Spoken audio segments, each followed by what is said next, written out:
ਹਰਨਾਵਾ। ਰਾਗ ਬਿਲਾਵਲ ਬਿਲਾਵਲ ਰਾਗ ਦੇ ਅੰਦਰ ਧੰਨ ਗੁਰੂ ਅਰਜਨ ਦੇਵ ਜੀ ਗੁਰੂ ਨਾਨਕ ਦੇਵ ਜੀ ਦੇ ਪੰਜਵੇਂ ਸਰੂਪ ਜੋਤ ਓਹਾ ਜੁਗਤ ਸਹਿ ਕਾਇਆ ਫਿਰ ਪਲਟੀਏ। सिर्फ शरीर ही पंजवा है, शरीर ही बदले, जोत वही है। पावन शब्द दो पदे दो पद ने, दो पौड़ियां ने। आप आम बोली दे विच पौड़ियां आख दिंदे आ। पौड़ी का अर्थ वैसे वार हुंदा है। पौड़ी किसी उचाई दे चढ़न दे लई साडा बड़ा सहयोग दिंदी है। धन गुरु महाराज जी सच्चे सतगुर दे पावन शब्द दे अंदर अध्यात्मक दीआं उचाइयां नूं छूहण दे लई ये पावन शब्द पौड़ियां दा काम करते हैं। फिर गुरु सवारे पौड़ियां आख दिंदे ने। घर नवा सुरताल दे 68 घर मन्ने गए ने। 60 ते 8 68 68 गुरबाणी 17 घरां दे अंदर गायन कीती गई है।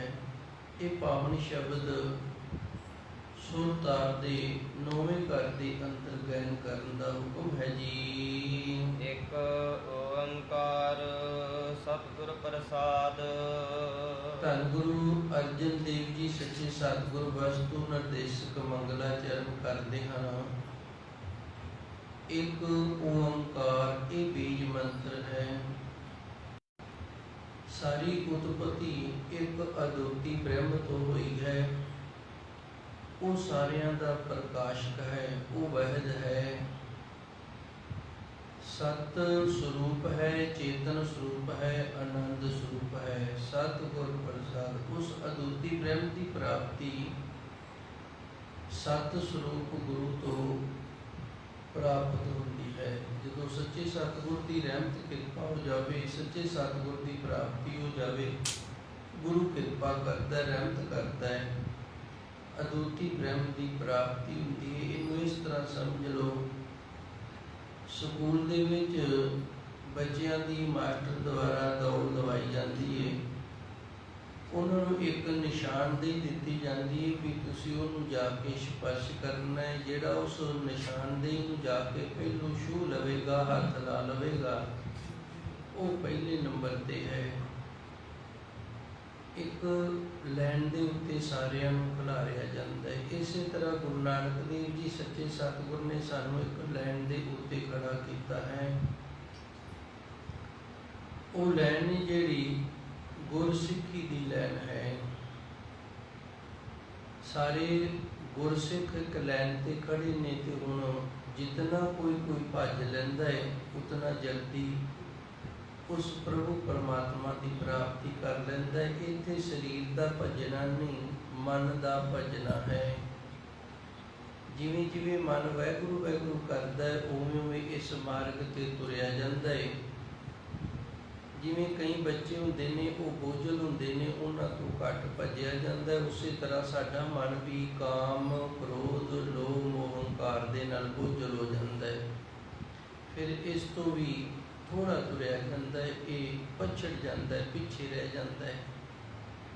ते जिहड़े भाई शरीर दे ज़्यादा बोझल नहीं होंदे, भजन के योग होंदे ने, तंदुरुस्त होंदे ने, वो पहले नंबर ते आ जाते हैं। इस तरह खड़े सारे आपां गुरसिੱਖੀ की लैन ते हाँ, जिन्हां ने अपने मन नूं बोझल बना रखे है वकारां दे नाल, बुराइयां दे नाल। उन्हां दा दौड़ना जिहड़ा है वो घट है। जिन्हां ने ये बुराइयां ला छड्डियां ने, उन्हां दा मन जिहड़ा तंदुरुस्त है ते वो सब तो पहलों उस प्रभु परमात्मा की प्राप्ति कर लैंदा है। सतगुर प्रसाद इस प्राप्ति दे विच गुरु की कृपा है। सच्चे सतगुर कृपा करते ने, रहमत करते ने। एक अद्वितीय वाहिद ओंकार जो सारियां नूं प्रकाश कर रहे है, उसकी प्राप्ति हुंदी है जी। आपह मेल लए। पावन शब्द के अंदर गुरु महाराज जी रहमत करते ने, वो आप ही मेलता है। ਆਪ ਹੈ, ਆਪਣੇ ਆਪ ਮੇਲ ਲੈ ਮਿਲ ਲੈਂਦਾ ਹੈ। ਤੇ ਫਿਰ ਸਾਡੇ ਅੰਦਰ ਸਵਾਲ ਪੈਦਾ ਹੁੰਦਾ ਹੋਏਗਾ, ਜੇ ਆਪ ਹੀ ਮਿਲ ਲੈਂਦਾ ਹੈ, ਫਿਰ ਨਾਮ ਜਪਣ ਦਾ, ਸੇਵਾ ਕਰਨ ਦਾ, ਸਿਮਰਨ ਕਰਨ ਦਾ, ਬਾਣੀ ਪੜ੍ਹਨ ਦਾ, ਗੁਰੂ ਧਾਰਨ ਦਾ, ਗੁਰੂ ਮਾਰਗ ਤੇ ਤੁਰਨ ਦਾ ਕੀ ਲਾਹਾ ਹੋਇਆ? ਇਹ ਬੜੀ ਇੱਕ ਬਰੀਕੀ ਵਾਲੀ ਗੱਲ ਹੈ। ਮਨੁੱਖ ਜਿਹੜਾ, ਇਹਦੇ ਅੰਦਰ ਇੱਕ ਸੂਝ ਹੈ ਜਿਸ ਨੂੰ ਸੀਰਤ ਆਖਿਆ ਜਾਂਦਾ ਹੈ। ਮਨੁੱਖ ਦੇ ਅੰਦਰ ਦੀ ਜੋ ਸੀਰਤ ਹੈ, ਮਨੁੱਖ ਦੇ ਅੰਦਰ ਦੀ ਜੋ ਸੂਝ ਹੈ, ਇਹ ਸੂਝ ਜਿਹੜੀ ਇਸ ਦੇ ਸੁਭਾਅ ਤੋਂ ਪ੍ਰਗਟ ਹੁੰਦੀ ਹੈ। ਅੰਦਰੋਂ ਮਨੁੱਖ ਕਿਤਨਾ ਸਿਆਣਾ ਹੈ, ਕਿਤਨਾ ਸੂਝਵਾਨ ਹੈ, ਜਦੋਂ ਉਹ ਆਪਣੇ ਸੁਭਾਅ ਦੇ ਅਨੁਸਾਰ ਜ਼ੁਬਾਨ ਦੇ ਨਾਲ ਬੋਲਦਾ ਹੈ, ਤੇ ਫਿਰ ਉਹਦੀ ਜਿਹੜੀ ਸੂਝ ਹੈ ਅੰਦਰ ਦੀ, ਉਹਦਾ ਅੰਦਰ ਦਾ ਗਿਆਨ ਜਿਹੜਾ, ਇਹ ਸਾਨੂੰ ਪਤਾ ਲੱਗ ਜਾਂਦਾ ਵੀ ਇਹ ਇਤਨਾ ਕੁ ਸਿਆਣਾ ਹੈ। ਜਿਤਨਾ ਕੋਈ ਜ਼ਿਆਦਾ ਸਿਆਣਾ ਹੋਏਗਾ, ਉਤਨੀ ਉਸ ਦੀ ਗੱਲ ਜਿਹੜੀ ਉਹ ਸੂਝ ਵਾਲੀ ਹੋਏਗੀ, ਉਹ ਗੱਲ ਜਿਹੜੀ ਉਹ ਪ੍ਰਭਾਵਿਤ ਕਰਨ ਵਾਲੀ ਹੋਏਗੀ। ਇਹ ਸੁਭਾਅ ਮਨੁੱਖ ਦਾ ਅੱਜ ਦਾ ਨਹੀਂ, ਜਨਮਾਂ ਜਨਮਾਂਤਰਾਂ ਦਾ ਹੈ। ਆਪਾਂ ਇਹਦੇ ਤੇ ਅੱਗੇ ਵੀ ਕਈ ਵਾਰੀ ਵਿਚਾਰਾਂ ਕੀਤੀਆਂ ਨੇ। ਅੱਜ ਦਾ ਜੋ ਪਾਵਨ ਸ਼ਬਦ ਹੈ, ਇਹਦੇ ਵਿੱਚ ਵੀ ਗੁਰੂ ਮਹਾਰਾਜ ਜੀ ਸੱਚੇ ਸਤਿਗੁਰ ਸਾਨੂੰ ਇਹੀ ਦੱਸਦੇ ਨੇ। ਜਿਵੇਂ ਵੇਖੋ, ਸਾਡੇ ਘਰੇ ਮਾਲ ਨੇ, ਪਸ਼ੂ ਨੇ, ਔਰ ਕਈ ਤਰ੍ਹਾਂ ਦੇ ਇਸ ਤਰ੍ਹਾਂ ਦੇ ਸਮਾਜ ਦੇ ਵਿੱਚ ਸਾਨੂੰ ਵਿਚਰਦਿਆਂ ਨੂੰ ਇੱਕ ਦੂਜੇ ਦੇ ਨਾਲ ਸੰਯੋਗ ਸੰਬੰਧ ਬਣੇ ਨੇ, ਮੇਲ ਜੋਲ ਬਣੇ ਨੇ। ਹੁਣ ਪਸ਼ੂ ਬੇਜ਼ੁਬਾਨ ਨੇ, ਜਦੋਂ ਤੋਂ ਇਸ ਨੇ ਜਨਮ ਲਿਆ ਤੋਂ ਸਾਡੀ ਕੁਰਲੀ ਤੇ ਵੱਜਿਆ ਹੈ। ਤੇ ਕਈ ਪਸ਼ੂਆਂ ਦਾ ਸੁਭਾਅ ਇਸ ਤਰ੍ਹਾਂ ਦਾ ਹੁੰਦਾ ਹੈ, ਉਹ ਬੜੇ ਸੀਲ ਸੁਭਾਅ ਦੇ ਹੁੰਦੇ ਨੇ, ਬੜੇ ਸਿਆਣੇ ਹੁੰਦੇ ਨੇ, ਆਪਣੇ ਮਾਲਕ ਨੂੰ ਵੇਖ ਕੇ ਖੁਸ਼ ਹੋ ਜਾਂਦੇ ਨੇ। ਕਈ ਤਾਂ ਮੈਂ ਇਸ ਤਰ੍ਹਾਂ ਦੀਆਂ ਮੱਝਾਂ ਵੇਖੀਆਂ ਨੇ, ਉਹਦਾ ਮਾਲਕ ਜਦੋਂ ਬਾਹਰੋਂ ਖੇਤੋਂ ਆਉਂਦਾ ਹੈ ਨਾ, ਤੇ ਉਹ ਆਪਣੇ ਮਾਲਕ ਨੂੰ ਬੁਲਾਉਂਦੀਆਂ ਨੇ ਅੜਿੰਗ ਕੇ, ਜਿਵੇਂ ਆਪਾਂ ਬਾਹਰੋਂ ਆਏ ਨੂੰ ਬੁਲਾਉਂਦੇ ਹਾਂ ਵੀ ਤੁਸੀਂ ਆ ਗਏ ਹੋ, ਠੀਕ ਠਾਕ ਖੇਤ ਦਾ ਕੰਮ ਹੋ ਗਿਆ। ਇਹ ਵੀ ਉਸੇ ਤਰ੍ਹਾਂ ਆਪਣੀ ਬੋਲੀ ਦੇ ਵਿੱਚ ਸਾਨੂੰ ਬੁਲਾਉਂਦੀਆਂ ਨੇ। ਹੁਣ ਇਹ ਵੀ ਇੱਕ ਵੇਖੋ ਸੁਭਾਅ ਹੈ, ਕਿੰਨਾ ਚੰਗਾ ਸੁਭਾਅ ਹੈ। ਸਾਡੀ ਘਰ ਦੀ, ਸਾਡਾ ਪਰਿਵਾਰ, ਸਾਡੇ ਧੀਆਂ ਪੁੱਤਰ ਸਾਨੂੰ ਪੁੱਛਣ ਨਾ ਪੁੱਛਣ, ਤੇ ਇਸ ਬੇਜ਼ੁਬਾਨ ਨੇ ਸਾਨੂੰ ਪੁੱਛ ਲੈਣਾ ਵੀ ਸ਼ੁਕਰ ਹੋਇਆ ਤੂੰ ਆ ਗਏ ਹੈ, ਠੀਕ ਆ ਗਏ ਹੈ, ਠੀਕ ਠਾਕ ਹੋ ਗਏ ਹੈ। ਇਹ ਹੁਣ ਸਾਡੇ ਪਰਿਵਾਰ ਦੇ ਨਾਲੋਂ ਸੁਭਾਅ ਕਰਕੇ ਜ਼ਿਆਦਾ ਚੰਗਾ ਤੇ ਅੱਗੇ ਲੰਘ ਗਿਆ। ਇਹ ਹੁਣ ਸਾਨੂੰ ਸਾਰਿਆਂ ਤੋਂ ਜ਼ਿਆਦਾ ਪਿਆਰਾ ਲੱਗਣ ਲੱਗ ਗਿਆ। ਇਸੇ ਤਰ੍ਹਾਂ ਇੱਕ ਸੁਭਾਵਿਕ ਤੌਰ ਤੇ ਪਸ਼ੂ ਹੈ, ਇਹਨੇ ਆਪਣਾ ਸਿੰਗ ਹਿਲਾਣਾ ਹੀ ਹਿਲਾਣਾ, ਇਹਨੇ ਮਾਰਨਾ ਹੀ ਮਾਰਨਾ ਹੈ। ਇਹ ਹੁਣ ਸੁਭਾਅ ਬਣ ਗਿਆ। ਮਨੁੱਖ ਦਾ ਸੁਭਾਅ ਜਿਹੜਾ, ਇਹ ਜਨਮਾਂ ਜਨਮਾਂਤਰਾਂ ਦਾ, ਤੇ ਗੁਰੂ ਦੀ ਸਭ ਤੋਂ ਵੱਡੀ ਕਿਰਪਾ ਹੈ ਜਿਹੜੀ ਮਨੁੱਖ ਦੇ ਉੱਤੇ, ਉਹ ਇਹ ਹੈ ਕਿ ਉਸ ਦਾ ਸੁਭਾਅ ਬਦਲਦਾ ਹੈ। ਜਦੋਂ ਤੱਕ ਮਨੁੱਖ ਦਾ ਸੁਭਾਅ ਨਾ ਬਦਲੇ, ਜੇ ਮਨੁੱਖ ਦਾ ਸੁਭਾਅ ਹੀ ਨਾ ਬਦਲੇ, ਤੇ ਫਿਰ ਉਹਦਾ ਅੰਦਰੋਂ ਬਦਲਾਵ ਨਹੀਂ ਹੋਇਆ। ਮੈਂ ਇੱਕ ਵਾਰੀ ਫਿਰ ਸ਼ੁਰੂ ਤੋਂ ਪ੍ਰਾਰੰਭ ਕਰਾਂਗਾ ਤਾਂ ਕਿ ਗੱਲ ਦੀ ਸਮਝ ਆਵੇ। ਆਪ ਹੈ ਮੇਲ ਲਏ, ਇੱਥੇ ਕੋਈ ਪਾਣੀ ਦਾ ਗਲਾਸ ਨਹੀਂ ਹੈਗਾ ਜਿਹੜਾ ਗੁਰੂ ਮਹਾਰਾਜ ਜੀ ਨੇ ਫੜ ਕੇ ਦੂਜੇ ਪਾਣੀ ਦੇ ਬਾਲਟੇ ਦੇ ਵਿੱਚ ਪਾ ਦਿੱਤਾ, ਨਹੀਂ। ਇੱਥੇ ਮੇਲ ਜਿਹੜਾ, ਇਹ ਰੂਹਾਂ ਦਾ ਮੇਲ ਹੈ, ਸਰੀਰਾਂ ਦਾ ਮੇਲ ਨਹੀਂ। ਇਹ ਅੰਦਰੋਂ ਆਤਮਾ ਦਾ ਮੇਲ ਹੈ। ਉਸ ਮੇਲ ਦੀ ਗੁਰੂ ਮਹਾਰਾਜ ਜੀ ਗੱਲ ਕਰਦੇ ਨੇ। ਤੇ ਮੇਲ ਜਿਹੜਾ, ਇਹ ਸਾਡਾ ਸੁਭਾਵਿਕ ਤੌਰ ਤੇ ਹੁੰਦਾ ਹੈ। ਕਈ ਇਸ ਤਰ੍ਹਾਂ ਦੇ ਗੁਰਮੁਖ ਪਿਆਰੇ ਨੇ, ਅਸੀਂ ਹਰ ਇੱਕ ਸਵਾਸ ਦੇ ਨਾਲ ਉਸ ਨੂੰ ਯਾਦ ਕਰਦੇ ਹਾਂ। ਜਿੱਥੇ ਵੀ ਚਾਰ ਭਰਾਵਾਂ 'ਚ ਗੱਲ ਚੱਲਦੀ ਹੈ, ਅਸੀਂ ਉਹਨਾਂ ਦਾ ਨਾਂ ਲੈਂਦੇ ਹਾਂ ਵੀ ਬੜੇ ਚੰਗੇ ਨੇ। ਤੇ ਇੱਕ ਇਸ ਤਰ੍ਹਾਂ ਦੇ ਨੇ, ਅਸੀਂ ਗੱਲ ਉਹਨਾਂ ਦੀ ਵੀ ਕਰਦੇ ਹਾਂ, ਨਾਂ ਉਹਨਾਂ ਦਾ ਵੀ ਲੈਂਦੇ ਹਾਂ, ਤੇ ਨਾਲ ਇਹ ਆਖ ਦਿੰਦੇ ਹਾਂ ਇਹਦਾ ਸੁਭਾਅ ਨਹੀਂ ਠੀਕ। ਤੇ ਸਾਡਾ ਜਿਹੜਾ ਸਮਾਜ ਦੇ ਵਿੱਚ, ਪਰਿਵਾਰ ਦੇ ਵਿੱਚ ਵਰਤਾਰਾ ਹੋ ਰਿਹਾ, ਇਹ ਵੀ ਸੁਭਾਅ ਕਰਕੇ ਹੋ ਰਿਹਾ ਹੈ। ਤੇ ਗੁਰੂ ਦਾ ਜਿਹੜਾ ਮਿਲਣਾ ਹੈ ਨਾ, ਗੁਰੂ ਆਪਣੇ ਵਰਗਾ ਸੁਭਾਅ ਕਰ ਲੈਂਦਾ ਹੈ। ਬਸ ਇਹੀ ਗੁਰੂ ਦਾ ਮੇਲ ਹੈ। ਇਸ ਨੂੰ ਕਹਿ ਦਿੰਦੇ ਨੇ ਗੁਰੂ ਦਾ ਰੂਪ ਹੋ ਗਿਆ। ਜਦੋਂ ਗੁਰੂ ਦੇ ਸੁਭਾਅ ਵਰਗਾ ਹੋ ਜਾਵੇ, ਇਹ ਗੁਰੂ ਦੀ ਸਭ ਤੋਂ ਵੱਡੀ ਕਿਰਪਾ ਹੈ ਤੇ ਇਹ ਕਿਰਪਾ ਗੁਰੂ ਕਰਦਾ ਹੈ, ਆਪੇ ਮੇਲ ਲਏ।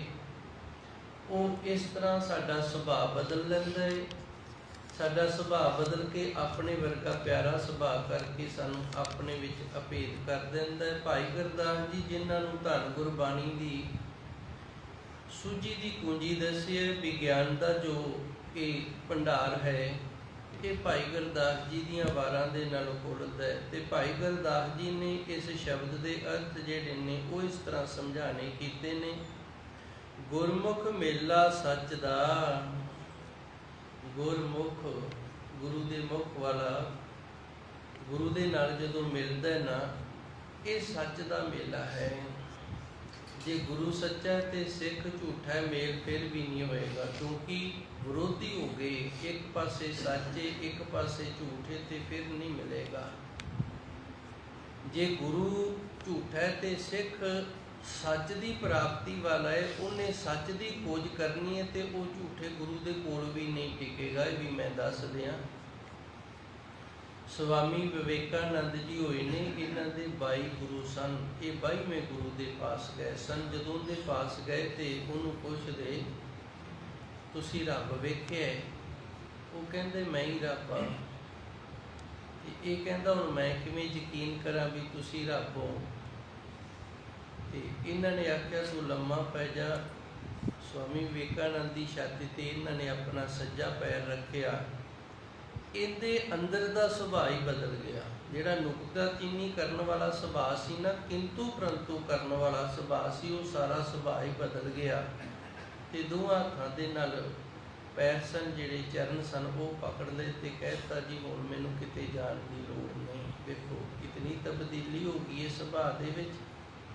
ਧੰਨ ਗੁਰੂ ਅੰਗਦ ਦੇਵ ਜੀ ਸੱਚੇ ਸਤਿਗੁਰ ਜਦੋਂ ਧੰਨ ਗੁਰੂ ਨਾਨਕ ਦੇਵ ਜੀ ਦੀ ਸ਼ਰਨ ਵਿੱਚ ਆਏ ਸਨ ਤੇ ਦਰਸ਼ਨ ਹੋਏ, ਤੇ ਫਿਰ ਨਾਲਦਿਆਂ ਨੂੰ ਕਹਿ ਦਿੱਤਾ, ਬਸ ਅਸੀਂ ਜਿੱਥੇ ਜਾਣਾ ਸੀ ਜਾਏ। ਕਿਤਨਾ ਸੁਭਾਅ ਬਦਲ ਗਿਆ। ਨਾ ਘਰ ਦੀ ਪਰਵਾਹ, ਨਾ ਪਰਿਵਾਰ ਦੀ ਪਰਵਾਹ, ਤੇ ਨਾ ਸਾਥੀਆਂ ਦੀ ਪਰਵਾਹ, ਕੇਵਲ ਗੁਰੂ ਦੇ ਦਰ ਦੇ ਬਣ ਕੇ ਹੀ ਰਹਿ ਗਏ ਨੇ। ਇਹ ਸੁਭਾਅ ਬਦਲਿਆ, ਇਹ ਹੁਣ ਗੁਰੂ ਦਾ ਮੇਲ ਹੋ ਗਿਆ ਹੈ। ਇਸੇ ਤਰ੍ਹਾਂ ਸਾਰੇ ਪ੍ਰਸੰਗ ਨੇ ਜਿਹੜੇ ਇਹ ਸਾਨੂੰ ਇਹੀ ਸੋਝੀ ਦਿੰਦੇ ਨੇ, ਇਹੀ ਗਿਆਨ ਮਿਲਦਾ ਹੈ ਕਿ ਗੁਰੂ ਕਿਰਪਾ ਕਰਦਾ ਹੈ, ਸਾਨੂੰ ਸੁਭਾਵਿਕ ਤੌਰ 'ਤੇ ਅੰਦਰੋਂ ਤਬਦੀਲ ਕਰ ਦਿੰਦਾ ਹੈ, ਅੰਦਰੋਂ ਸਾਡਾ ਪਰਿਵਰਤਨ ਹੋ ਜਾਂਦਾ ਹੈ। ਤੇ ਭਾਈ ਗੁਰਦਾਸ ਜੀ ਇਸ ਨੂੰ ਇਸ ਤਰ੍ਹਾਂ ਆਪਣੀਆਂ ਵਾਰਾਂ ਦੇ ਵਿੱਚ ਦਰਜ ਕਰਦੇ ਨੇ। ਗੁਰਮੁਖ ਮੇਲਾ ਸੱਚ ਦਾ, ਸੱਚ ਮਿਲੇ ਸਚਿਆਰ ਸੰਜੋਗੀ। ਆ ਇੱਕ ਤੁਕ ਇਹਨਾਂ ਜਿਹੜੀ ਭਾਈ ਗੁਰਦਾਸ ਜੀ ਦੀ, ਜੇ ਕਿਤੇ ਇਹ ਸਾਡੀ ਸਮਝ ਦੇ ਵਿੱਚ ਆ ਜਾਵੇ ਤੇ ਸਾਡਾ ਅੱਧਾ ਜੀਵਨ ਅੱਜ ਹੀ ਬਦਲ ਜਾਣਾ ਹੈ। ਮੈਂ ਇੱਕ ਵਾਰੀ ਫਿਰ ਇਸ ਤੁਕ ਦਾ ਪਾਠ ਕਰਾਂ, ਆਪ ਜੀ ਨੂੰ ਪੜ੍ਹ ਕੇ ਸੁਣਾਵਾਂ। ਗੁਰਮੁਖ ਮੇਲਾ ਸੱਚ ਦਾ। ਜਿਹੜੇ ਗੁਰਮੁਖ ਨੇ ਉਹਨਾਂ ਦਾ ਜੋ ਮਿਲਾਪ ਹੁੰਦਾ ਹੈ ਨਾ, ਉਹ ਸੱਚ ਦੇ ਆਧਾਰ 'ਤੇ ਹੁੰਦਾ ਹੈ। ਸੱਚ ਨੂੰ ਸੱਚ ਜਿਹੜਾ ਪਕੜ ਦੇ ਵਿੱਚ ਲੈ ਆਉਂਦਾ ਹੈ। ਗੁਰਮੁਖ ਮੇਲਾ ਸੱਚ ਦਾ, ਸੱਚ ਮਿਲੇ ਸਚਿਆਰ ਸੰਜੋਗੀ। ਸੰਜੋਗ, ਇਹ ਸੰਸਾਰ ਦੇ ਅੰਦਰ ਦੋ ਕਿਰਿਆਵਾਂ ਚੱਲ ਰਹੀਆਂ ਨੇ, ਇੱਕ ਸੰਜੋਗ ਹੈ ਤੇ ਦੂਜਾ ਵਿਜੋਗ ਹੈ। ਸੰਜੋਗ ਦਾ ਅਰਥ ਹੈ ਮਿਲ ਜਾਣਾ।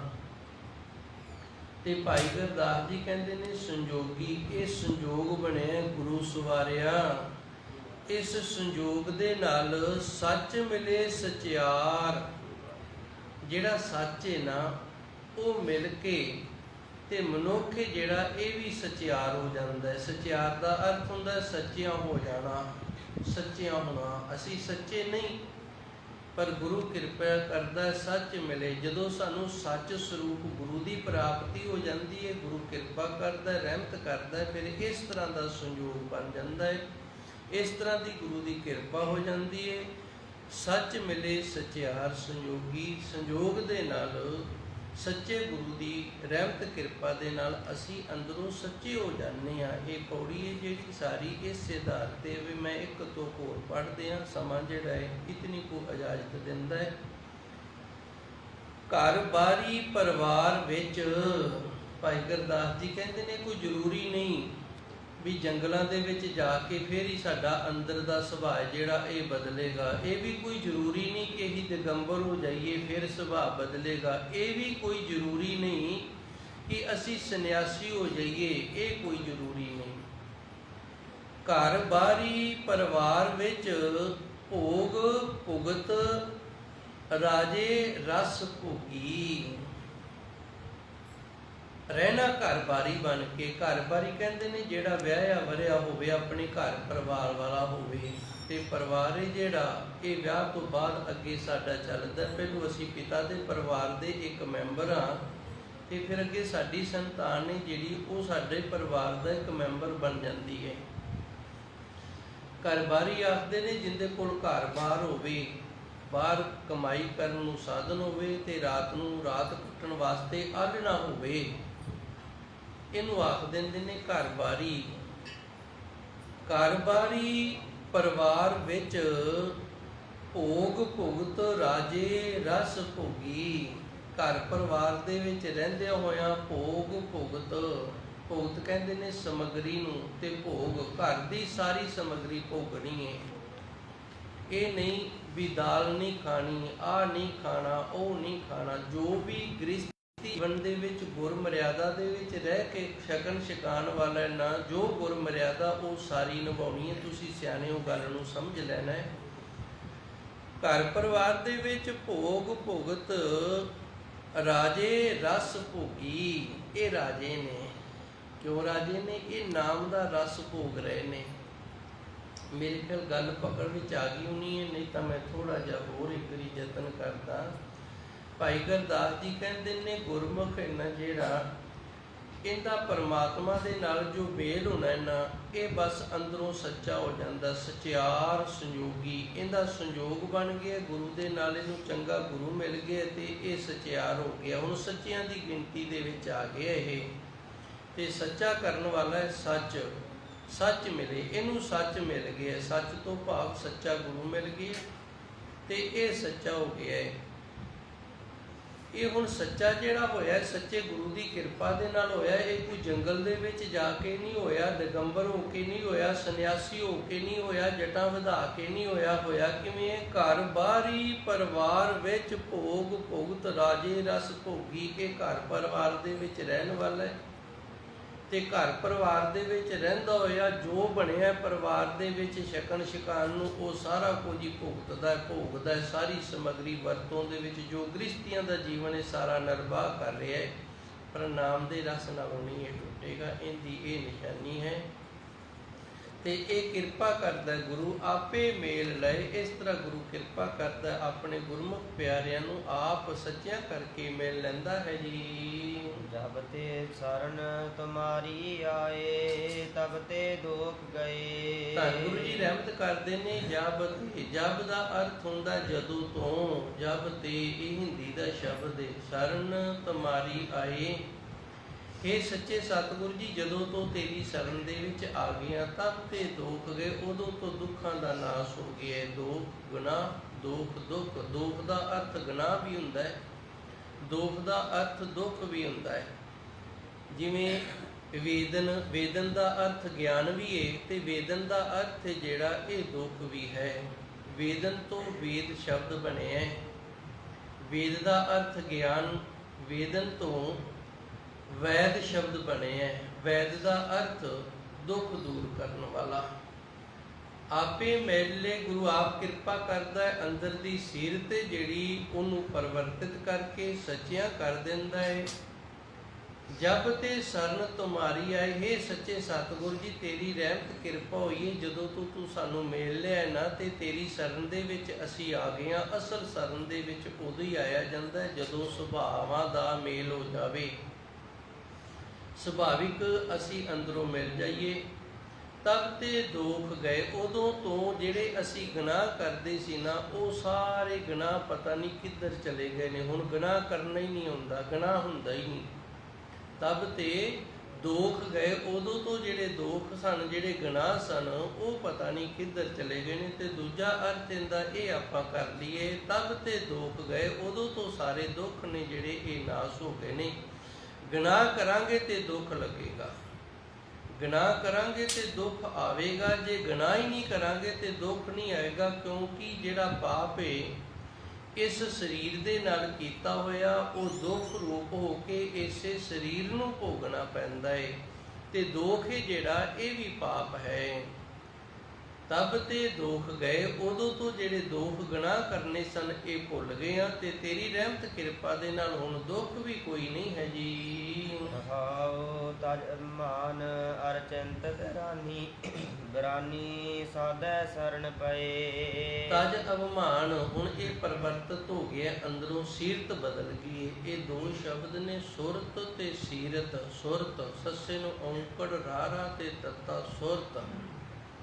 ਕਈਆਂ ਥਾਵਾਂ ਤੇ ਤੱਤੇ ਨੂੰ ਸਿਹਾਰੀ ਵੀ ਆਉਂਦੀ ਏ, ਕਈਆਂ ਥਾਵਾਂ ਤੇ ਤੱਤੇ ਨੂੰ ਔਂਕੜ ਵੀ ਆਉਂਦੀ ਏ। ਮੈਂ ਇਤਨੀ ਡੂੰਘਾਈ 'ਚ ਨਾ ਜਾਵਾਂ, ਇਹਨਾਂ ਦੇ ਅਰਥ ਨੇ ਜਿਹੜੇ ਵੱਖੋ ਵੱਖਰੇ ਬਣ ਜਾਂਦੇ ਨੇ। ਸੁਰਤ, ਸੁਰਤ ਦਾ ਅਰਥ ਹੁੰਦਾ ਬਾਹਰ ਦਾ ਚਿਹਰਾ। ਅਸੀਂ ਕਹਿ ਦਿੰਦੇ ਹਾਂ ਦੀ ਸੁਰਤ ਬੜੀ ਸੋਹਣੀ ਹੈ, ਸੁਰਤ ਕਰਕੇ ਬੜਾ ਪਿਆਰਾ ਹੈ, ਤੇ ਸੱਸੇ ਨੂੰ ਬਿਹਾਰੀ ਲਾ ਦਿਓ ਸੀਰਤ ਬਣ ਜਾਂਦਾ ਹੈ। ਸੀਰਤ ਹੈ ਜਿਹੜੀ ਇਹ ਸੁਭਾਅ ਤੋਂ ਸ਼ਬਦ ਬਣਿਆ ਹੈ। ਮਨੁੱਖ ਦੀ ਜਿਹੜੀ ਅੰਦਰ ਦੀ ਸੁਭਾਵਿਕ ਬਿਰਤੀ ਹੈ ਇਹਨੂੰ ਸੀਰਤ ਆਖਿਆ ਜਾਂਦਾ ਹੈ। ਅੰਦਰ ਸੀਰਤ ਹੈ, ਬਾਹਰੋਂ ਸੂਰਤ ਭਾਵੇਂ ਕੁਝ ਹੀ ਹੋਵੇ, ਬਾਹਰੋਂ ਸੂਰਤ ਭਾਵੇਂ ਚੰਗੀ ਨਾ ਹੋਵੇ, ਤੇ ਅੰਦਰੋਂ ਜਿਹੜੀ ਸੀਰਤ ਹੈ ਨਾ ਇਹ ਚੰਗੀ ਹੋਣੀ ਚਾਹੀਦੀ ਹੈ, ਇਹ ਕੁਝ ਹੀ ਨਹੀਂ ਹੋਣੀ ਚਾਹੀਦੀ। ਅਸ਼ਟਾਵਕਰ ਸੀ ਤੇ ਜਨਕ ਬਦਈ ਰਾਜੇ ਦੀ ਸਭਾ ਲੱਗੀ ਹੋਈ ਸੀ। ਸਭਾ ਦੇ ਵਿੱਚ ਅਸ਼ਟਾਵਕਰ ਵੀ ਚਰਚਾ ਕਰਨ ਵਾਸਤੇ ਆ ਗਏ, ਕਿਉਂਕਿ ਅਸ਼ਟਾਵਕਰ ਦੇ ਪਿਤਾ ਨੂੰ ਕੈਦ ਦੇ ਵਿੱਚ ਪਾਇਆ ਗਿਆ ਸੀ।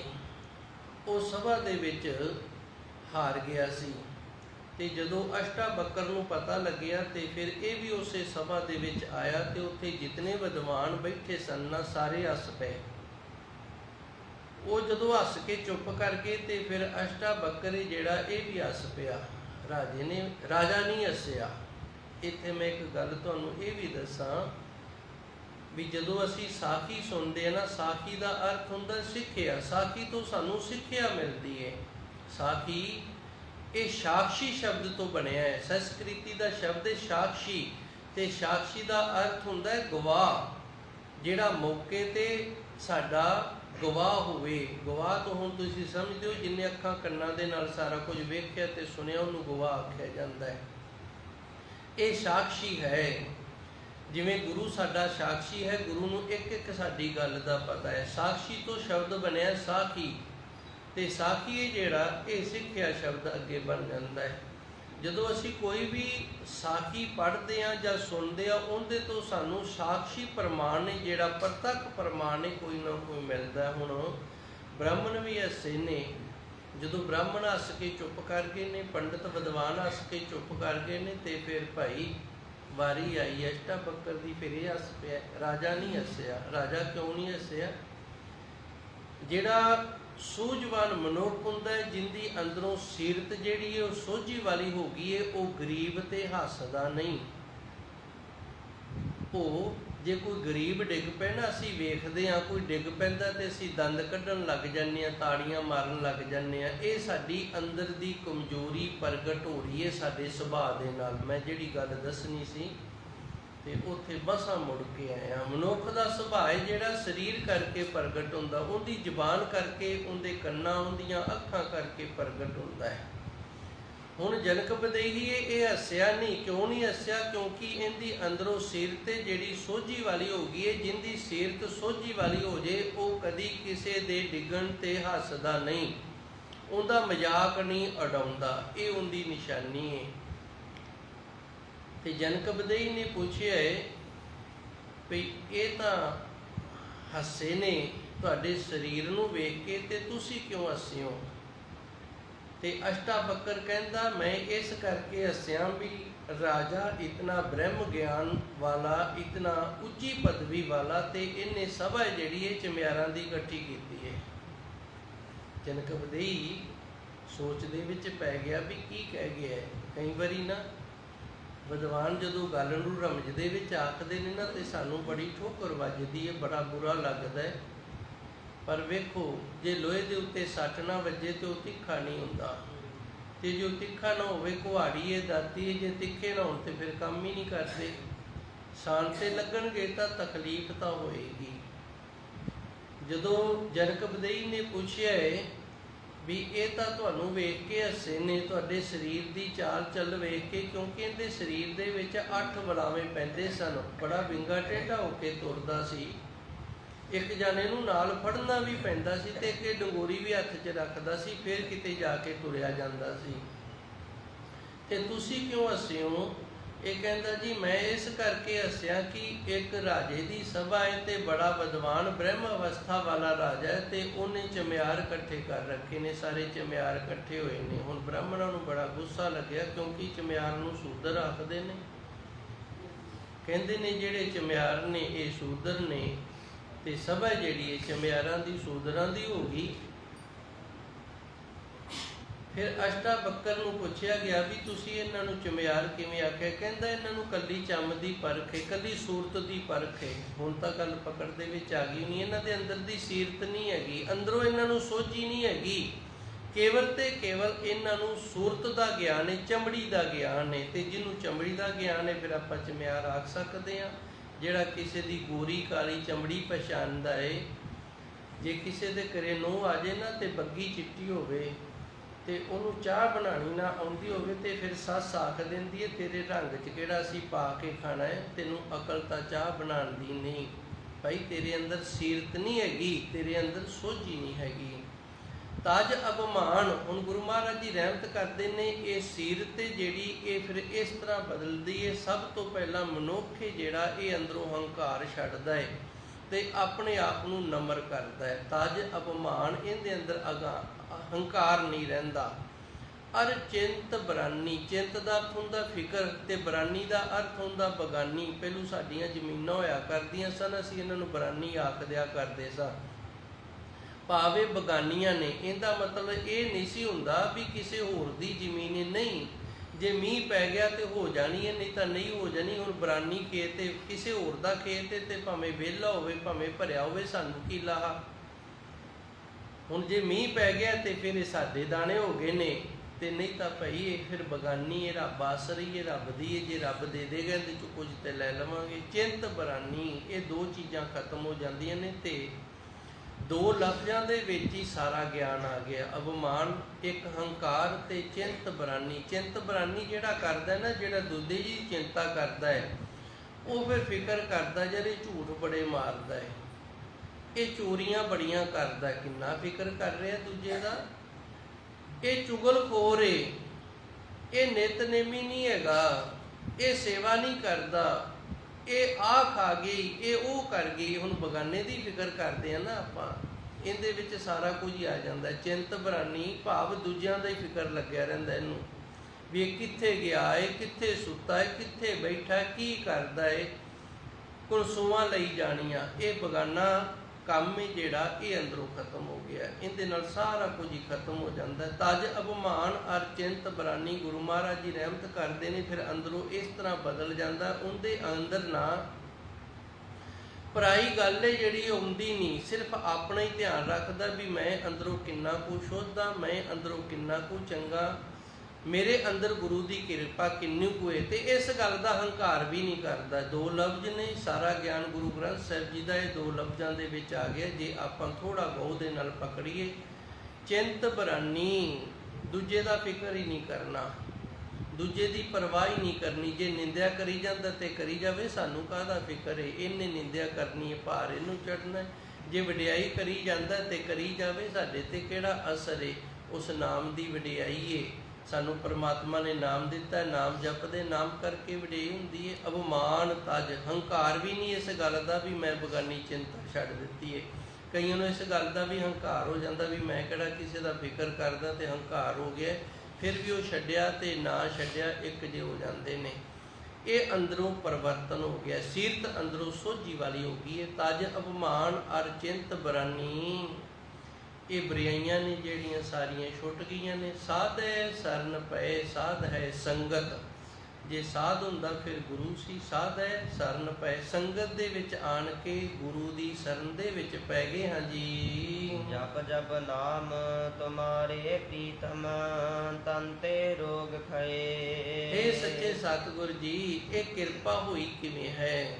ਆਪੇ ਮੇਲ ਲਏ ਤੂੰ ਆਪੇ ਮਿਲਿਆ ਸਾਨੂੰ, ਸਾਡੇ ਕੋਲ ਜ਼ੋਰ ਨਹੀਂ ਸੀ ਜਿਹੜਾ ਅਸੀਂ ਤੇਰੇ ਨਾਲ ਆਣ ਕੇ ਮਿਲ ਜਾਂਦੇ। ਤੇ ਇਹ ਮਿਲਣ ਵਾਲੀ ਕਿਰਪਾ ਤੂੰ ਕਿਹਦੇ ਤੇ ਕਰਦਾ? ਜਪ ਜਪ ਨਾਮ ਤੁਮਾਰੋ ਪ੍ਰੀਤਮ, ਤਨ ਤੇ ਰੋਗ ਖੈ। ਜਪ ਜਪ ਨਾਮ, ਵਾਹਿਗੁਰੂ ਵਾਹਿਗੁਰੂ ਆਖਦਿਆਂ ਮੂਲ ਮੰਤਰ ਦਾ, ਗੁਰ ਮੰਤਰ ਦਾ, ਗੁਰਬਾਣੀ ਦਾ ਜਾਪ ਕਰਦਿਆਂ ਨਾਮ ਤੁਮਾਰੋ, ਇਹ ਤੁਹਾਡਾ ਨਾਮ ਹੈ। ਇਹ ਮੇਰੇ ਵਾਹਿਗੁਰੂ ਸੱਚੇ ਸਤਿਗੁਰ ਜੀ, ਆਪ ਜੀ ਦਾ ਜੋ ਨਾਮ ਹੈ ਉਹ ਜਪਦਿਆਂ ਜਪਦਿਆਂ ਮੇਰੇ ਪ੍ਰੀਤਮ ਪਿਆਰਿਆ ਤਨ ਤੇ ਰੋਗ ਖੈ। ਇਹ ਸਾਰੇ ਰੋਗ ਸਨ ਜਿਹੜੇ ਹੈਗੇ ਤਨ ਦੇ ਵਿੱਚ ਸਨ। ਇੱਥੇ ਹੁਣ ਨਾਲ ਮਨ ਨਹੀਂ ਆਇਆ। ਜਦੋਂ ਤਨ ਦੇ ਨਾਲ ਮਨ ਨਾ ਆਵੇ ਤੇ ਫਿਰ ਸੂਖਮ ਸਰੀਰ ਇਹਦਾ ਅਰਥ ਬਣਦਾ ਹੈ। 5 ਕੋਸ਼ ਨੇ ਸਰੀਰ ਦੇ, ਸਮਾਂ ਥੋੜਾ ਇਜਾਜ਼ਤ ਨਹੀਂ ਦਿੰਦਾ, ਫਿਰ ਆਪਾਂ ਜ਼ਰੂਰ ਇਹਦੇ ਤੇ ਵਿਚਾਰ ਕਰਾਂਗੇ। ਤਨ ਤੇ ਰੋਗ ਹੈ, ਜਿਹੜੀ ਅੰਦਰੋਂ ਦੀ ਸਿਹਤ ਸੀ ਜਿਹਨੂੰ ਅਸੀਂ ਸੂਖਮ ਸਰੀਰ ਆਖ ਦਿੰਦੇ ਹਾਂ, ਅੰਤਸਕਰਨ ਵੀ ਇਸ ਨੂੰ ਆਖ ਦਿੰਦੇ ਨੇ। ਇਹਦੇ ਵਿੱਚ ਜਿਹੜੀਆਂ ਬਿਮਾਰੀਆਂ ਸਨ, ਕਾਮ ਕ੍ਰੋਧ ਲੋਭ ਮੋਹ ਹੰਕਾਰ, ਇਹ ਸਾਰੀਆਂ ਦੀਆਂ ਸਾਰੀਆਂ ਨਾਸ ਹੋ ਗਈਆਂ ਹਨ ਜੀ। ਮਹਾ ਮੁਗਧ ਅਜਾਨ ਅਗਿਆਨੀ ਰਾਖੇ ਧਾਰ ਦਏ। ਮੁਗਧ ਉਹਨੂੰ ਆਖਿਆ ਜਾਂਦਾ ਹੈ ਜਿੰਦੀ ਸੁਰਤ ਜਿਹੜੀ ਉਹ ਗਧੇ ਵਰਗੀ ਹੋਵੇ। ਗਧ ਤੋਂ ਅਰਥ ਹੈ ਗਧਾ, ਮੂੰਹ, ਜਿਨਨੇ ਗਧੇ ਵਰਗਾ ਆਪਣੇ ਆਪ ਨੂੰ ਬਣਾ ਕੇ ਰੱਖਿਆ। ਜਿੰਦਾ ਮੂੰਹ ਹੈ ਜਿਹੜਾ ਮੂੜ, ਉਹ ਗਧੇ ਵਰਗਾ ਹੈ। ਅਸੀਂ ਕਹਿ ਦਿੰਦੇ ਨਾ, ਅੱਜ ਮੇਰਾ ਮੂਡ ਨਹੀਂ ਪ੍ਰਸ਼ਾਦਾ ਛਕਣ ਦਾ, ਅੱਜ ਮੇਰਾ ਮੂਡ ਨਹੀਂ ਨਿਤਨੇਮ ਕਰਨ ਦਾ, ਅੱਜ ਮੇਰਾ ਮੂਡ ਨਹੀਂ ਸੇਵਾ ਕਰਨ ਦਾ। ਮੁਗਧ ਗਧਾ ਜਿਹੜਾ ਹੈ ਉਹਨੂੰ ਜਿੰਨਾ ਕੁ ਡੰਡਾ ਮਾਰਾਂਗੇ ਨਾ ਉਹਨਾਂ ਕੁ ਕੰਮ ਕਰੇਗਾ, ਉਸ ਤੋਂ ਜ਼ਿਆਦਾ ਨਹੀਂ ਕਰੇਗਾ, ਉਹਨਾਂ ਕੁ ਤੁਰ ਲਏਗਾ। ਉਸੇ ਤਰ੍ਹਾਂ ਕਈਆਂ ਦਾ ਸੁਭਾਅ ਹੁੰਦਾ ਹੈ, ਜਿਤਨੀ ਕੁ ਠੋਕਰ ਵੱਜ ਜਾਵੇ, ਜਿਤਨਾ ਕੁ ਘੂਰ ਕੱਪ ਦਈਏ ਉਤਨਾ ਹੀ ਕੰਮ ਕਰਨਾ ਹੈ, ਉਸ ਤੋਂ ਵੱਧ ਨਹੀਂ ਕਰਨਾ। ਮਹਾਮੁਗਧ ਹੈ ਸੱਚੇ ਸਤਿਗੁਰ ਜੀ, ਪਹਿਲੂ ਅਸੀਂ ਕਿਸ ਤਰ੍ਹਾਂ ਦੇ ਸਾਂ ਤੇ ਸਾਡੇ ਅੰਦਰ ਤਬਦੀਲੀ ਕੀ ਹੋਈ ਹੈ। ਪਹਿਲੂ ਅਸੀਂ ਇਸ ਤਰ੍ਹਾਂ ਦੇ ਸਾਂ ਗਧੇ ਵਰਗੇ। ਜਦੋਂ ਕਿਤੇ ਤੇਰੀ ਸੰਗਤ ਦੇ ਵਿੱਚ ਆ ਜਾਂਦੇ ਜਾਂ ਕਿਤੇ ਤੇਰੀ ਬਾਣੀ ਦਾ ਉਪਦੇਸ਼ ਸੁਣ ਲੈਂਦੇ ਤੇ ਉਦੋਂ ਗਧੇ ਦੀ ਤਰ੍ਹਾਂ ਥੋੜਾ ਸਮਾਂ ਨਾ ਜਿਹੜਾ ਉਦੋਂ ਮਨ ਦੇ ਵਿੱਚ ਖਿਆਲ ਬਣਦਾ ਵੀ ਆਪਾਂ ਵੀ ਨਾਮ ਜਪਿਆ ਕਰੀਏ, ਆਪਾਂ ਵੀ ਸੇਵਾ ਕਰ ਲਿਆ ਕਰੀਏ, ਆਪਾਂ ਵੀ ਅੰਮ੍ਰਿਤ ਛਕ ਲਈਏ ਤੇ ਗੁਰੂ ਵਾਲੇ ਹੋ ਜਾਈਏ। ਥੋੜੇ ਚਿਰ ਬਾਅਦ ਫਿਰ ਭੁੱਲ ਜਾਣਾ। ਇਹ ਹੁਣ ਗਧੇ ਵਾਲੇ ਸੁਭਾਅ ਹੈ। ਗਧਾ ਡੰਡਾ ਮਾਰਿਆ ਤੁਰ ਪਿਆ, ਅੱਗੇ ਜਾ ਕੇ ਫਿਰ ਝਾੜੀ ਕਿਸੇ ਚ ਘਾਹ ਚ ਮੂੰਹ ਉਡਾ ਕੇ ਖੜ ਗਿਆ। ਸਾਈਂ ਨੂੰ ਮਗਰੋਂ ਫਿਰ ਡੰਡਾ ਮਾਰਨਾ ਪੈਂਦਾ ਹੈ। ਤੇ ਘੋੜਾ ਜਿਹੜਾ ਇਹਨੂੰ ਸਵੇਰੇ ਸਾਈਂ ਇਹਦਾ ਮਾਲਕ ਸ਼ਮਕ ਮਾਰਦੇ ਨਾ ਤੇ 7 ਦਿਨ ਨਹੀਂ ਭੁੱਲਦਾ, ਯਾਦ ਰੱਖਦਾ ਵੀ ਇਹਨੇ ਮੇਰੇ ਸ਼ਮਕ ਮਾਰੀ ਸੀ। ਮਹਾਮੁਗਧ ਇਸ ਤਰ੍ਹਾਂ ਸਾਡਾ ਸੁਭਾਅ ਸੀ ਪਹਿਲੋਂ। ਤੇਰੀ ਰਹਿਮਤ ਕਿਰਪਾ ਤੇਰੇ ਮੇਲ ਤੋਂ ਪਹਿਲੋਂ। ਅਜਾਨ, ਜਾਣ ਦਾ ਅਰਥ ਹੁੰਦਾ ਜਾਣਨ ਵਾਲਾ, ਤੇ ਅਜਾਨ ਦਾ ਅਰਥ ਹੁੰਦਾ ਜਿਹੜਾ ਕੁਝ ਵੀ ਨਹੀਂ ਜਾਣਦਾ। ਅਸੀਂ ਕੁਝ ਵੀ ਨਹੀਂ ਸਾਂ ਜਾਣਦੇ ਤੇ ਜਾਣਦੇ ਵੀ ਅਸੀਂ ਕੁਝ ਵੀ ਨਹੀਂ। ਕੱਲ ਵੀ ਸ਼ਬਦ ਆਇਆ ਸੀ ਅਨੁਗ੍ਰਹੋ, ਰੱਬ ਦੇ ਬਾਬਤ ਅਸੀਂ ਕੁਝ ਵੀ ਨਹੀਂ ਜਾਣਦੇ। ਗੁਰੂ ਮਹਾਰਾਜ ਜੀ ਕਿਰਪਾ ਕਰਦੇ ਨੇ, ਸਾਨੂੰ ਦੱਸਦੇ ਨੇ ਤੇ ਉਹਦੇ ਨਾਮ ਨੂੰ ਸਰਵਣ ਕਰਕੇ, ਉਸ ਦੇ ਨਾਮ ਨੂੰ ਜਪ ਕੇ ਫਿਰ ਪ੍ਰਭੂ ਪਰਮਾਤਮਾ ਦਾ ਸਾਡੇ ਅੰਦਰ ਪਿਆਰ ਹੋ ਜਾਂਦਾ ਹੈ, ਪ੍ਰੇਮ ਹੋ ਜਾਂਦਾ ਹੈ, ਫਿਰ ਉਸ ਦੀ ਪ੍ਰਾਪਤੀ ਹੁੰਦੀ ਹੈ। ਮਹਾਮੁਗਧ ਅਜਾਨ, ਇਸ ਤਰ੍ਹਾਂ ਅਸੀਂ ਮਹਾਮੁਗਧ ਦਾ ਅਜਾਨ ਬੇਸਮਝਾਂ ਅਗਿਆਨੀ, ਗਿਆਨ ਵੀ ਕੋਈ ਨਹੀਂ। ਗਿਆਨੀ ਦਾ ਅਰਥ ਹੁੰਦਾ ਗਿਆਨਵਾਨ ਤੇ ਅਗਿਆਨੀ ਦਾ ਅਰਥ ਹੁੰਦਾ ਜਿਹਨੂੰ ਗਿਆਨ ਨਾ ਹੋਵੇ। ਇਹਨੂੰ ਵੀ ਥੋੜਾ ਸਮਝ ਲਈਏ। ਗੁਰਬਾਣੀ ਨੇ ਗਿਆਨੀ ਕੇਵਲ ਉਸ ਨੂੰ ਮੰਨਿਆ ਜਿਸ ਨੂੰ ਪਰਮਾਤਮਾ ਦਾ ਗਿਆਨ ਨਹੀਂ, ਤੇ ਪਰਮਾਤਮਾ ਦਾ ਗਿਆਨ ਉਸ ਨੂੰ ਹੈ ਜਿਹਨੂੰ ਪਰਮਾਤਮਾ ਦੀ ਪ੍ਰਾਪਤੀ ਹੋ ਗਈ ਹੈ। ਗੁਰੂ ਮਹਾਰਾਜ ਜੀ ਸੱਚੇ ਸਤਿਗੁਰ ਕਿਰਪਾ ਕਰਦੇ ਨੇ, ਗੁਰਬਾਣੀ ਦੇ ਅੰਦਰ ਆਪ ਗਿਆਨੀ ਦੇ ਅਰਥ ਕਰਦੇ ਨੇ। ਗੁਣ ਵਿਚਾਰੇ ਗਿਆਨੀ ਸੋਏ, ਗੁਣਮੈ ਗਿਆਨ ਪ੍ਰਾਪਤ ਹੋਏ। ਗੁਣ ਵਿਚਾਰੇ ਗਿਆਨੀ ਸੋਏ, ਜਿਹੜਾ ਰੱਬ ਦੇ ਗੁਣਾਂ ਦੀ ਵਿਚਾਰ ਕਰਦਾ ਨਾ ਉਹ ਗਿਆਨੀ ਹੋ ਜਾਵੇਗਾ। ਕਿਉਂਕਿ ਗੁਣਮੈ ਗਿਆਨ, ਉਹ ਪਰਮਾਤਮਾ ਦੇ ਗੁਣਾਂ ਦੇ ਵਿੱਚ ਗਿਆਨ ਲੁਕਿਆ ਹੋਇਆ ਹੈ। ਗੁਣਮੈ ਗਿਆਨ ਪ੍ਰਾਪਤ ਹੋਏ। ਮੈਂ ਇੱਕ ਵਾਰੀ ਫਿਰ ਨਾ ਥੋੜਾ ਜਿਹਾ ਦੱਸ ਦਿਆਂ ਜਾ ਕੇ ਆਪ ਜੀ ਨੂੰ ਸਮਝ ਆ ਜਾਵੇ। ਗੁਰਬਾਣੀ ਨੇ ਗਿਆਨੀ ਉਹਨੂੰ ਮੰਨਿਆ ਜਿਹਨੂੰ ਪਰਮਾਤਮਾ ਦਾ ਗਿਆਨ ਨਹੀਂ। ਬਾਕੀ ਗਿਆਨ ਨੇ ਜਿਹੜਾ ਇਹ ਅੱਖਰੀ ਗਿਆਨ ਨੇ। ਅੱਖਰੀ ਗਿਆਨ ਗੀਤ ਗੁਣ ਗਾਹਾ, ਅੱਖਰਾਂ ਦੇ ਨਾਲ ਗਿਆਨ ਹੈ ਜਿਹੜਾ ਇਹ ਪ੍ਰਾਪਤ ਕੀਤਾ ਜਾ ਸਕਦਾ। ਅੱਖਰਾਂ ਦੇ ਨਾਲ ਰੱਬ ਦੇ ਗੁਣ ਨੇ ਜਿਹੜੇ ਉਹ ਗਾਏ ਜਾ ਸਕਦੇ ਨੇ। ਪਰ ਪਰਮਾਤਮਾ ਦਾ ਗਿਆਨ ਹੈ ਜਿਹੜਾ ਇਹ ਉਦੋਂ ਪ੍ਰਾਪਤ ਹੋਏਗਾ ਜਦੋਂ ਅਸੀਂ ਉਸ ਪਰਮਾਤਮਾ ਦੇ ਗੁਣਾਂ ਦੀ ਵਿਚਾਰ ਵਾਲੇ ਹੋ ਜਾਵਾਂਗੇ। ਜਦੋਂ ਪਰਮਾਤਮਾ ਦੀ ਗੁਣਾਂ ਵਾਲੇ ਵਿਚਾਰ ਵਾਲੇ ਹੋਵਾਂਗੇ ਤੇ ਫਿਰ ਉਹਨਾਂ ਗੁਣਾਂ ਦੇ ਵਿੱਚੋਂ ਪਰਮਾਤਮਾ ਦਾ ਸਾਨੂੰ ਗਿਆਨ ਪ੍ਰਾਪਤ ਹੋਏਗਾ, ਉਸ ਤੋਂ ਪਹਿਲਾਂ ਨਹੀਂ ਹੋਏਗਾ। ਅਗਿਆਨੀ ਹੈ ਪਰਮਾਤਮਾ, ਇਹ ਸੱਚੇ ਸਤਿਗੁਰ ਜੀ ਆਪ ਜੀ ਦੇ ਜਿਹੜੇ ਗੁਣ ਨੇ ਨਾ, ਉਹਨਾਂ ਦੇ ਵਿੱਚੋਂ ਸਾਨੂੰ ਗਿਆਨ ਪ੍ਰਾਪਤ ਹੋ ਸਕੇ। ਇਸ ਕਰਕੇ ਅਸੀਂ ਇਤਨੇ ਗਿਆਨਵਾਨ ਵੀ ਨਹੀਂ ਹੈਗੇ। ਰਾਖੇ ਧਾਰ ਦਏ, ਦਏ ਦਾ ਅਰਥ ਇੱਥੇ ਦਇਆ ਹੈ। ਜੇ ਦੱਦੇ ਨੂੰ ਲਾ ਹੁੰਦੀ ਦੇ ਹੁੰਦਾ ਤੇ ਫਿਰ ਸੀ ਦੇਣਾ ਕਰ, ਦੱਦਾ ਹੈ ਈੜੀ ਨੂੰ ਲਾ ਹੈ ਦਏ, ਇਹਦਾ ਅਰਥ ਹੈ ਰਾਖੇ ਧਾਰ ਦਏ, ਤੂੰ ਕਿਰਪਾ ਕਰਕੇ ਸਾਨੂੰ ਰੱਖ ਲਿਆ ਏ, ਸਾਡੇ ਤੇ ਮਿਹਰ ਕਰਤੀ ਏ। ਕਿਰਪਾ ਕੀ ਕੀਤੀ ਏ? ਸਾਨੂੰ ਗਿਆਨਵਾਨ ਕਰ ਦਿੱਤਾ ਹੈ, ਸਾਨੂੰ ਸਮਝ ਵਾਲੇ ਕਰ ਦਿੱਤਾ ਹੈ, ਤੇ ਜਿਹੜਾ ਸਾਡਾ ਮੁਗਧ ਸੁਭਾਅ ਸੀ ਉਹ ਤੁਸੀਂ ਕਿਰਪਾ ਕਰਕੇ ਰਹਿਮਤ ਕਰਕੇ ਦੂਰ ਕਰ ਦਿੱਤਾ। ਇਹ ਸਾਡੇ ਅੰਦਰ ਦੀ ਜਿਹੜੀ ਸਿਰਤ ਹੈ ਆਪ ਜੀ ਨੇ ਬਦਲ ਦਿੱਤੀ ਹੈ ਜੀ। ਕਹੋ ਨਾਨਕ ਗੁਰ ਪੂਰਾ ਭੇਟਿਓ, ਆਵਣ ਜਾਣ ਰਹੇ। ਧੰਨ ਗੁਰੂ ਨਾਨਕ ਦੇਵ ਜੀ ਸੱਚੇ ਸਤਿਗੁਰ ਕਿਰਪਾ ਕਰਦੇ ਨੇ ਪੰਜਵੇਂ ਸਰੂਪ ਦੇ ਵਿੱਚ। ਗੁਰ ਪੂਰਾ ਭੇਟਿਓ, ਭੇਟਿਓ ਦਾ ਅਰਥ ਹੁੰਦਾ ਪ੍ਰਾਪਤ ਹੋ ਜਾਣਾ, ਗੁਰੂ ਦੀ ਪ੍ਰਾਪਤੀ ਹੋ ਜਾਣੀ। ਕਹੋ ਨਾਨਕ ਗੁਰ ਪੂਰਾ ਭੇਟਿਓ, ਧੰਨ ਗੁਰੂ ਜੀ ਰਹਿਮਤ ਕਰਦੇ ਨੇ ਅਸੀਂ ਪੂਰੇ ਗੁਰੂ ਦੀ ਪ੍ਰਾਪਤੀ ਕੀਤੀ ਹੈ। ਪੂਰੇ ਗੁਰੂ ਤੇ ਸਾਰੇ ਕਾਰਜ ਹੋਏ ਨੇ, ਤੇ ਪੂਰੇ ਦੇ ਅਰਥ ਆਪਾਂ ਅੱਗੇ ਵੀ ਕਈ ਵਾਰੀ ਕੀਤੇ ਨੇ। ਪੂਰਾ ਉਹਨੂੰ ਆਖਿਆ ਜਾਂਦਾ ਹੈ ਜਿਸ ਦੇ ਕੋਲ ਸਾਰੇ ਗੁਣ ਹੋਣ। ਜਿਵੇਂ ਕੋਈ ਬੱਚਾ ਸੰਥਿਆ ਕਰਾਉਣ ਆਉਂਦਾ, ਮੇਰੇ ਕੋਲ ਇੱਕੋ ਹੀ ਗੁਣ ਹੈ, ਮੈਂ ਸੰਥਿਆ ਕਰਾ ਸਕਦਾ, ਉਹਨੂੰ ਕੀਰਤਨ ਨਹੀਂ ਸਿਖਾ ਸਕਦਾ, ਤਬਲਾ ਨਹੀਂ ਸਿਖਾ ਸਕਦਾ, ਇਹ ਦੂਜਾ ਗੁਣ ਹੈ, ਇਹ ਮੇਰੇ ਕੋਲ ਨਹੀਂ ਹੈਗਾ, ਇਸ ਕਰਕੇ ਮੈਂ ਪੂਰਾ ਗੁਰੂ ਨਹੀਂ।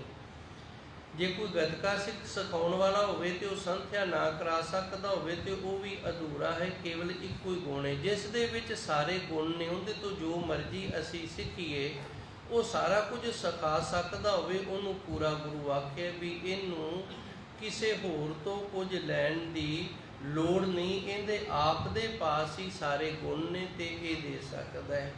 ਕਹੋ ਨਾਨਕ ਗੁਰ ਪੂਰਾ ਭੇਟਿਓ, ਪਰਿਪੂਰਨ ਗੁਰੂ ਦੀ ਜਦੋਂ ਪ੍ਰਾਪਤੀ ਹੋ ਗਈ ਏ, ਆਵਣ ਜਾਣ ਰਹੇ। ਆਵਣ ਦਾ ਅਰਥ ਹੁੰਦਾ ਜੰਮਣਾ ਤੇ ਜਾਣ ਦਾ ਅਰਥ ਹੁੰਦਾ ਜਾਣਾ। ਇਹਦੀਆਂ ਆਪਾਂ ਕੱਲ ਵੀ ਵਿਚਾਰਾਂ ਕੀਤੀਆਂ ਸੀ। ਮਨੁੱਖ ਦਾ ਜਨਮ ਜਿਹੜਾ ਇੱਥੋਂ ਇਹਦੀ ਹੱਦ ਸ਼ੁਰੂ ਹੁੰਦੀ ਏ, ਜੀਵਨ ਦੀ ਹੱਦ ਜਿਹੜੀ ਜਨਮ ਤੋਂ ਸ਼ੁਰੂ ਹੁੰਦੀ ਹੈ ਤੇ ਮਰਨ ਤੇ ਜਾ ਕੇ ਜਿਹੜੀ ਜੀਵਨ ਦੀ ਹੱਦ ਇਹ ਖਤਮ ਹੋ ਜਾਂਦੀ ਹੈ।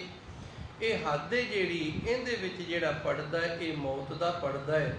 ਜਿਹਨੂੰ ਮਰਨਾ ਆ ਗਿਆ, ਜਿਹਨੇ ਮਰਨਾ ਸਿੱਖ ਲਿਆ ਹੈ, ਜਿਉਂਦੇ ਜੀ ਉਸ ਨੇ ਇਸ ਪਰਦੇ ਨੂੰ ਤੋੜ ਦਿੱਤਾ ਹੈ। ਉਸ ਦੀ ਨਿਸ਼ਾਨੀ ਇਹ ਹੈ ਕਿ ਉਸ ਨੂੰ ਆਪਣੇ ਅੱਗੇ ਦਾ ਵੀ ਗਿਆਨ ਹੋਏਗਾ ਵੀ ਇਸ ਤੋਂ ਅੱਗੇ ਮੈਂ ਜਾਣਾ ਕਿੱਥੇ ਹੈ, ਤੇ ਉਸ ਨੂੰ ਆਪਣੇ ਪਿਛਲੇ ਜਨਮਾਂ ਦਾ ਵੀ ਗਿਆਨ ਹੋਏਗਾ ਵੀ ਮੈਂ ਪਿਛਲੇ ਜਨਮਾਂ ਤੋਂ ਕਿੱਥੋਂ ਆਇਆ।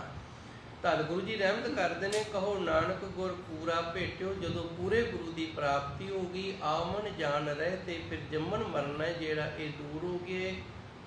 ਗੁਰੂ ਨੇ ਰਹਿਮਤ ਕੀਤੀ, ਕਿਰਪਾ ਕੀਤੀ ਹੈ। ਆਓ ਸੱਚੇ ਸਤਿਗੁਰ ਦੇ ਅੱਗੇ ਰਜੋਈਆਂ ਅਰਦਾਸਾਂ ਜੋਦੜੀਆਂ ਕਰੀਏ ਕਿ ਗੁਰੂ ਕਿਰਪਾ ਕਰ, ਆਪ ਜੀ ਸਾਡੇ ਤੇ ਵੀ ਰਹਿਮਤ ਕਰਕੇ ਸਾਨੂੰ ਵੀ ਮਿਲਣਾ ਕਰੋ। ਦਿਓ ਸੱਜਣ ਆਸੀਸੜੀਆ, ਜੋ ਹੋਵੇ ਸਹਿਬ ਸਿਉ ਮੇਲ।